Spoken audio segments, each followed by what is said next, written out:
जय सिया राम मित्रों। अभी तक तो सब कुछ सामान्य गति से ही चल रहा था, लेकिन अब यह कथा वहां आ पहुंची है जहां पे घटनाक्रम बहुत तेजी के साथ बदलने वाले हैं। और मित्रों, अब इस कथा में राजा दशरथ के यहाँ अयोध्या में वाल्मीकि जी का आगमन होने वाला है। वाल्मीकि जी कोई साधारण व्यक्ति नहीं थे, वो ब्रह्मर्षि थे। ब्रह्मर्षि मतलब साक्षात देवता के ही तुल्य होता है, देवता से भी कहीं आगे। तो उनको तो सारी घटनाएं पता थी कि क्या भगवान का क्या उद्देश्य है पृथ्वी पे जन्म लेने का, अवतार लेने का। तो जो काम महाभारत की कहानी में परशुराम जी ने किया था कि वो आकर भगवान को उन्होंने अपना चक्र दिया और बताया कि मुरली बहुत बजा ली, अब जो काम करने के लिए आए हो वह काम करो। वही काम यहाँ पर विश्वामित्र जी ने किया कि विश्वामित्र जी राजा दशरथ के पास आए, उन्होंने राम और लक्ष्मण को मांगा। राजा दशरथ तो पहले बहुत मना करते रहे, लेकिन जब विश्वामित्र जी ने उन्हें समझाया कि राम और लक्ष्मण कोई साधारण बालक नहीं है, और उसके बाद गुरु वशिष्ठ की अनुशंसा पर उन्होंने फिर हाँ भर दी। फिर राम और लक्ष्मण ने विश्वामित्र जी के यज्ञ की रक्षा की।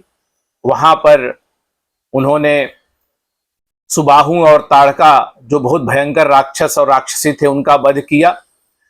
उसी समय में मारीच भी आया था, जिसको रामचंद्र जी ने एक ऐसा बिना फल के बाण मारा।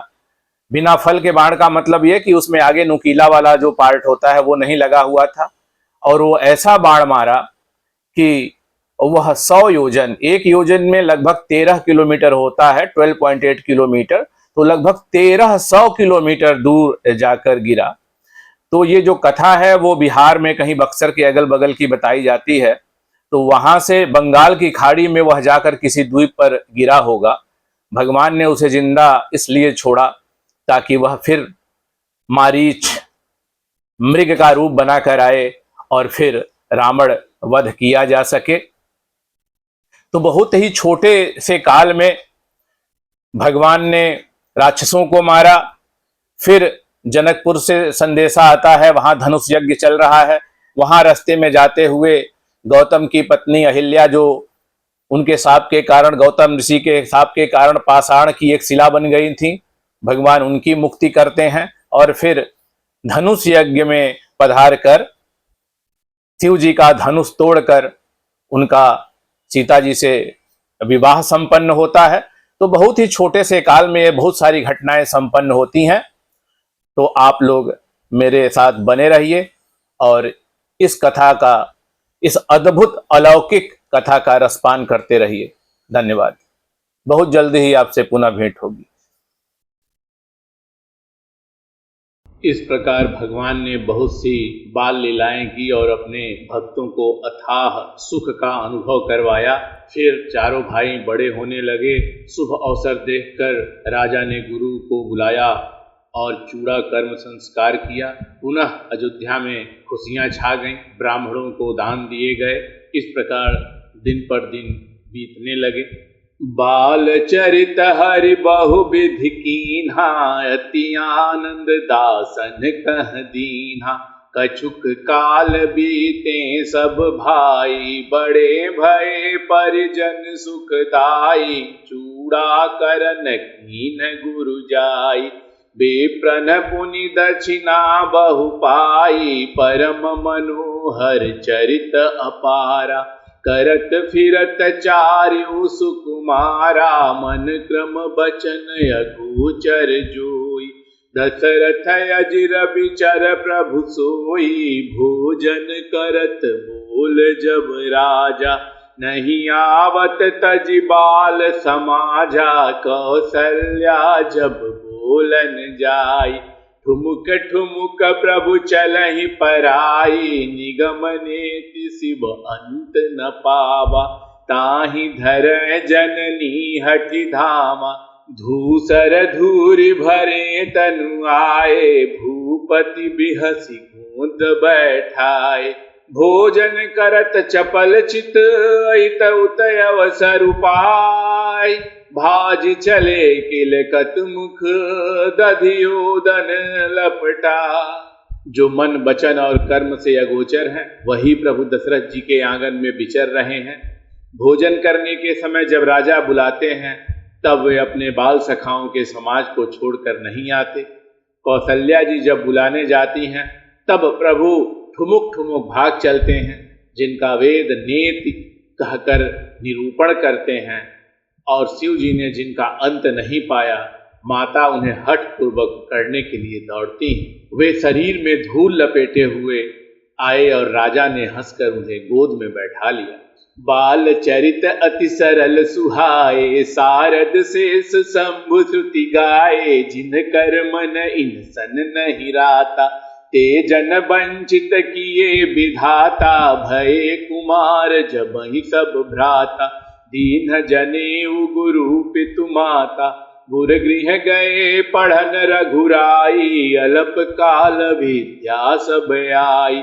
जाकी सहज श्वास श्रुति चारी, सो हरि पढ़ यह कौतुक भारी। विद्या विनय निपुण गुणशीला, खेल ही खेल सकल नृपलीला।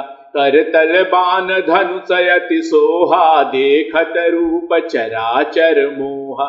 जिन बीथिन बिहरहि सब भाई, थकित हो ही सब लोग लुगाई। कौशलपुर बासी नर नारी वृद्ध अरुबाल, प्राणहु ते प्रिय लागत सब कहु राम कृपाल। ज्यों ही सब भाई कुमारावस्था के हुए त्यों ही गुरु पिता और माता ने उनका यज्ञोपवीत संस्कार कर दिया। श्री रघुनाथ जी गुरु के घर में विद्या पढ़ने गए और थोड़े ही समय में उनको सब विद्याएं आ गईं। हाथों में बाण और धनुष बहुत ही शोभा देते हैं।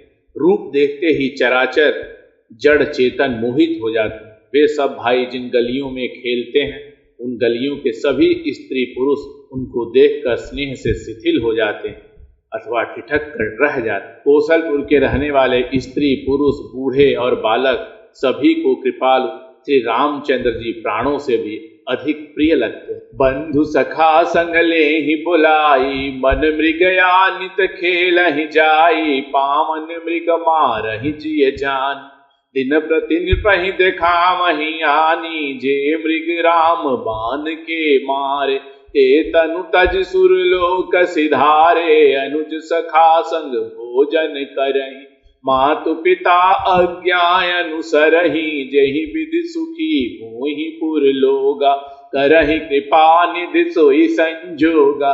वेद पुराण सुनहि मन लाई, आपु अहि अंजन समुझाई।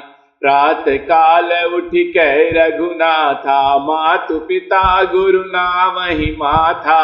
आय सुमांगी करहि पुर काजा, देखि चरित हर सई मन राजा। व्यापक कलयनी हयज, निर्गुण नामन रूप। भगत हेतु नाना विधि, करत चरित्र अनु। श्री रघुनाथ जी प्रातः काल उठकर माता पिता और गुरु को मस्तक नवाते हैं और आज्ञा लेकर नगर का काम करते हैं। उनके चरित्र देख देख कर राजा मन में बड़े हर्षित होते हैं। यह सब चरित कहा मैं गाई, अगिली कथा सुनहु मन लाई। विश्वामित्र महामुनि ज्ञानी, बसहि विपिन शुभ आश्रम जानी। जह जप यज्ञ जोग मुनि करही, अति मारीच सुबाहु डरही। देखत यज्ञ निशाचर धाम, करही उपद्रव मुनि दुख पावन। गाधित नय मन चिंता व्यापी, हरि बिनु मरहि न निशिचर पापी। तब मुनि बर मन कीन विचारा, प्रभु अवतरे हरन महि भारा। एहू मिस देखऊं पद जाई, कर बिनती आनऊ दो भाई। ज्ञान विराग सकल गुण अयना, सो प्रभु मैं देखब भरि नयना। बहुविधि करत मनोरथ, जात लागी नहीं बार। करि मज्जन सरऊ जल, गए भूप दरबार। महामुनि विश्वामित्र जी वन में शुभ आश्रम जानकर बसते थे, जहां वे मुनि जप यज्ञ और योग करते थे, परंतु मारीच और सुबाहु से बहुत डरते थे। यज्ञ देखते ही राक्षस दौड़ पड़ते थे और उपद्रव मचाते थे, जिससे मुनि दुख पाते। तब मुनि ने ऐसा विचार किया कि प्रभु ने पृथ्वी का भार हरने के लिए ही अवतार लिया है, तो क्यों ना मैं अयोध्या चला जाऊं, इसी बहाने जाकर मैं उनके चरणों का दर्शन करूं और विनती करके दोनों भाइयों को ले आऊं, जो ज्ञान वैराग्य और सब गुणों के धाम हैं, उन प्रभु को मैं नेत्र भरकर देखूंगा। इस प्रकार बहुत से मनोरथ करते हुए जाने में देर नहीं लगी। सरयू के जल में स्नान करके वे राजा के दरवाजे पर पहुंचे। मुनियागमन सुना जब राजा, मिलन गयऊं लई विप्र समाजा, कर दंडवत मुनि सन्मानी, निज आसन बैठार नियानी, चरण पखारी कीनी अति पूजा, मोह समयाजु धन्य नहीं दूजा, विविध भांति भोजन करवावा, मुनि बर हृदय हरसयति पावा, पुनि चरणन मेले सुतचारी, राम देखि मुनि देह बिसारी, भये मगन देखत मुख शोभा, जनु चकोर पूरन शशि लोभा, तब मन हरसि बचन कह राम, मुनि अस कृपा न कीन्हु काऊं, केहि कारण आगमन तुम्हारा, कहूँ सो करतन लावऊं बारा, असुर समूह सतावहि मोहि, मैं जाचन आयहूँ नृप तोहि, अनुज समेत देहु रघुनाथा, निश्चर बद मैं हो बसना था, देहु भूप मन हर्षित, तजहु मोह अज्ञान, धर्म सुजस प्रभु तुम कहूं, इन कहा अति कल्याण। तब राजा ने मन में हर्षित होकर कहा, हे मुनि, इस प्रकार कृपा तो आपने कभी नहीं की, आज किस कारण से आपका शुभागमन हुआ, कहिए, मैं उसे पूरा करने में देर नहीं लगाऊंगा। मुनि ने कहा, हे राजन, राक्षसों के समूह मुझे बहुत सताते हैं, इसलिए मैं तुमसे कुछ मांगने आया।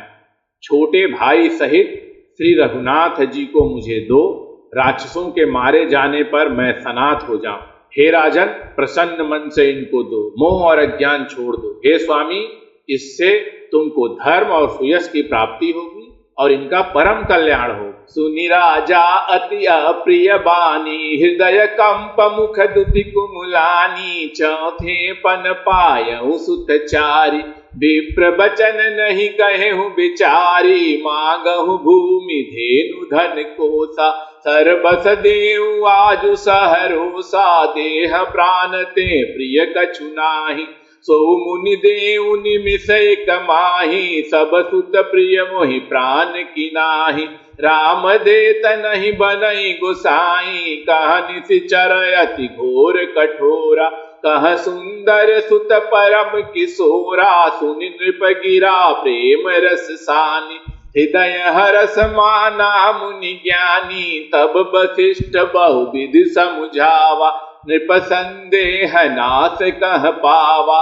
अति आदर दो तनय बुलाए, हृदय लाई बहु भांति सिखाए, मेरे प्राणनाथ सुत दो, तुम मुनि पिता आन नहीं को, सौंपे भूपर सिंह सुत बहुविधि दे आशीष, जननी भवन गए प्रभु चले नाई पद शीस, पुरुष सिंह दो वीर हरस चले मुनि भय हरना, कृपा सिंधुमति धीर अखिल विश्व कारण करन।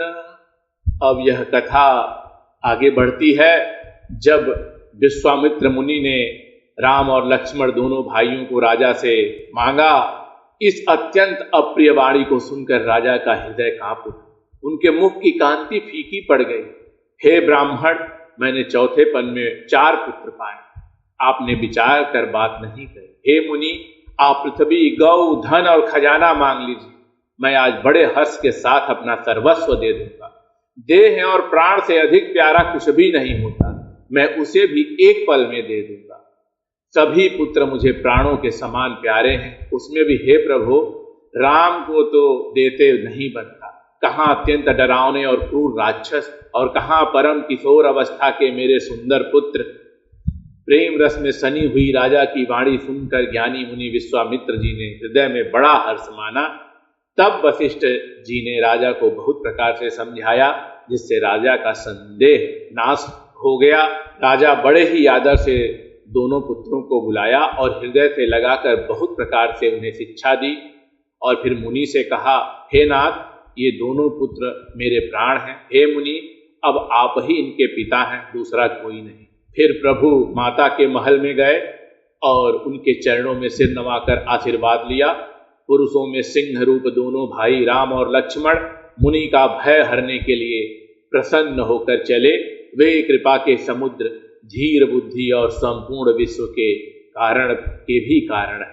अरुण नयन उर बाहु विशाला, नील जलज तन श्याम कमाला, कटिपट पीत कसे बर भाथा, रुचिर चाप सायक दुहा था।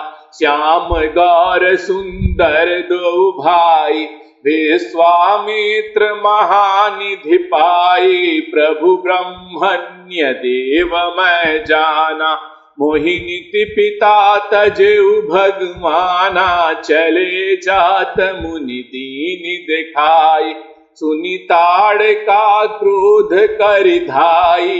एक ही बाण प्राण हरि लीना, दीन जानते ही निज पद दीन्हा। तब ऋषि निज नाथ ही जिय चीनी, विद्या निधि कहूँ विद्या दीन्ही। जाते लागन क्षुधा पिपासा, अतुलित बल तनु तेज प्रकाशा। आयुध सर्व समर्पिकै प्रभु निज आश्रमयान, कंदमूल फल भोजन दीन भगति हित जान। भगवान के लाल नेत्र हैं, चौड़ी छाती और विशाल भुजाएं, नील कमल और तमाल के वृक्ष की तरह श्याम शरीर है। कमर में पीतांबर और सुंदर तरकस कसे हुए, दोनों हाथों में सुंदर धनुष और बाण है। श्याम और गौर वर्ण के दोनों भाई परम सुंदर है। विश्वामित्र जी को महान निधि प्राप्त हो गई। वे सोचने लगे, मैं जान गया कि प्रभु ब्रह्मण्य देव हैं। मेरे लिए भगवान ने अपने पिता को भी छोड़ दिया। मार्ग में चले जाते हुए मुनि ने ताड़का को दिखलाया। शब्द सुनते ही वह क्रोध करके दौड़ी। श्री रामचंद्र जी ने एक ही बाण से उसके प्राण हर लिए और दीन जानकर उसको निज पद दिए। तब ऋषि विश्वामित्र ने प्रभु को मन में विद्या का भंडार समझते हुए भी ऐसी विद्या दी जिससे भूख प्यास न लगे और शरीर में अतुलित बल और तेज का प्रकाश हो। प्रात कहा मुनि सन रघुराई, निर्भय यज्ञ करहु तुम जाई। होम करन लागे मुनि झारी, आपु रहे मख की रखवारी। सुनि मारी च निशाचर क्रोही, लै सहाय धावा मुनि द्रोही। बिनु फर बान राम तेहि मारा, सत जो जन गा सागर पारा। पावक सर सुबाहु पुनि मारा, अनुज निशाचर कटकु संघारा। मारिय सुर द्विज निर्भयकारी, स्तुति करहि देव मुनि झारी। तह पुनि कछुक दिवस रघुराया, रहे कीन्हि विप्रन पर दाया। भगत हेतु बहु कथा पुराना, कहे विप्र यद्यपि प्रभु जाना। तब मुनि सादर कहा बुझाई, चरित एक प्रभु देखिए जाई। धनुष यज्ञ सुनि रघुकुल नाथा, हरथ चले मुनि वर के साथा। आश्रम एक दीख मग माही, खग मृग जीव जंतु तह नाही। पूछा मुनि शिला प्रभु देखी, सकल कथा मुनि कहा विशेषी। गौतम नारी श्राप बस उपल देह धरिधी, चरण कमल रज चाहती। कृपा करहूं रघुबीर। जब दूसरे दिन सुबह हुई तो रामचंद्र जी ने मुनियों से कहा कि आप लोग निडर होकर यज्ञ कीजिए। यह सब सुनकर मुनि लोग निर्भय होकर हवन और यज्ञ करने लगे और श्री रामचंद्र जी लक्ष्मण सहित यज्ञ की रखवाली पर रहे। यह समाचार सुनकर मुनियों का शत्रु क्रोधी राक्षस मारीच अपने सहायकों को लेकर दौड़ा। श्री रामचंद्र जी ने बिना फल वाला बाण उसको मारा, जिससे वह 100 योजन के विस्तार वाले समुद्र के पार जा गिरा।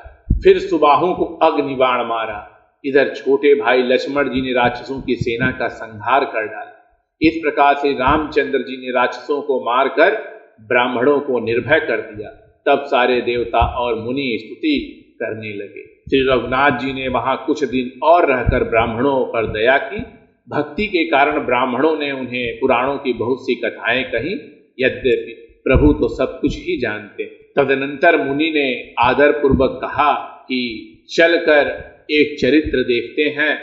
रघुकुल के स्वामी श्री रामचंद्र जी धनुष यज्ञ की बात सुनकर मुनि श्रेष्ठ विश्वामित्र जी के साथ प्रसन्न होकर चले। मार्ग में एक आश्रम दिखाई पड़ा। वहां पशु पक्षी कोई भी जीव जंतु नहीं था। पत्थर की एक शिला को देखकर प्रभु ने पूछा। तब मुनि ने विस्तार पूर्वक सब कथा कही कि यह गौतम मुनि की स्त्री अहल्या है। सापवश पत्थर की देह धारण किए बड़े धीरज से आपके चरण कमलों की धूली चाहती है। हे रघुवीर, इस पर कृपा कीजिए। पर सत पद पावन शोकन सामन प्रगट भई तप पुंज सही देखत रघुनायक जन सुखदायक सन्मुख होई कर जोरी रही अति प्रेम धीरा पुलक शरीरा मुख नहीं आवई बचन कही अतिशय बड़ भागी चरण लागी जुगल नयन जलधार बही धीरजु मन कीन्हा प्रभु कहूँ चीन्हा रघुपति कृपा भगति पाई अति निर्मल बानी स्तुति ठानी ज्ञान गम्य जय रघुराई मैं नारी अपावन प्रभु जग पावन रावण रिपुजन सुखदाई राजीव विलोचन भव भय मोचन पाहि पाहि सर नहीं आई मुनि श्राप जो दीन्हायति भल कीन्हा परम अनुग्रह मैं माना देखें भरी लोचन हरि भव मोचन यह ही लाभ शंकर जाना बिनती प्रभु मोरी मैं मति भोरी नाथ न मांगऊं बरयाना पद कमल परागा रस अनुरागा मम मन मधुप कर पाना जेहि पद सुर सरिता परम पुनीता प्रगट भई शिव शीस धरी सोई पद पंकज जेहि पूजत यज मम सिर धरऊं कृपाल हरि एहि भांति सिधारी गौतम नारी बार बार हरि चरण परी जो अति मन भावा सो बरु पावा गयपति लोक आनंद भरी अस प्रभु दीन बंधु हरि कारण रहित दयाल तुलसीदास सठते ही भजू छाड़ी कपट जंजाल। श्री रामचंद्र जी के पवित्र और शोक को नाश करने वाले चरणों का स्पर्श पाते ही सचमुच वह तपोमूर्ति अहिल्या प्रकट हो गई। भक्तों को सुख देने वाले श्री रघुनाथ जी को देखकर वह हाथ जोड़कर सामने खड़ी रह गई। अत्यंत प्रेम के कारण वह अधीर हो गई। उनका शरीर पुलकित हो उठा। मुख से वचन कहने में नहीं आते थे। वह अत्यंत बड़भाग्नी अहिल्या प्रभु के चरणों से लिपट गई। उनके दोनों नेत्रों से आंसुओं की धारा बहने लगी।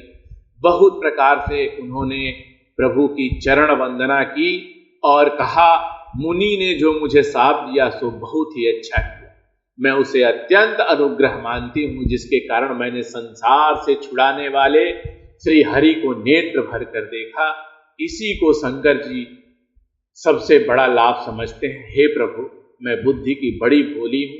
मेरी एक विनती है, हे नाथ, मैं कोई वर नहीं मांगती, केवल यही चाहती हूँ कि मेरा मन रूपी भौरा आपके चरण कमल की रज के प्रेम रूपी रस का सदा पान करता रहे।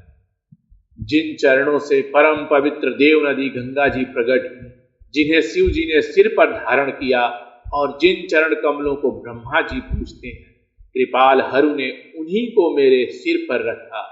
इस प्रकार स्तुति करती हुई बार बार भगवान के चरणों में गिरकर जो मन को बहुत ही अच्छा लगा, उस वर को पाकर गौतम की स्त्री अहल्या आनंद में भरी हुई पति लोक को चली गई। तुलसीदास जी कहते हैं, प्रभु श्री रामचंद्र जी ऐसे दीन बंधु और बिना ही कारण दया करने वाले हैं। हे सठ मन, तू कपट जंजाल छोड़कर उन्हीं का भजन कर।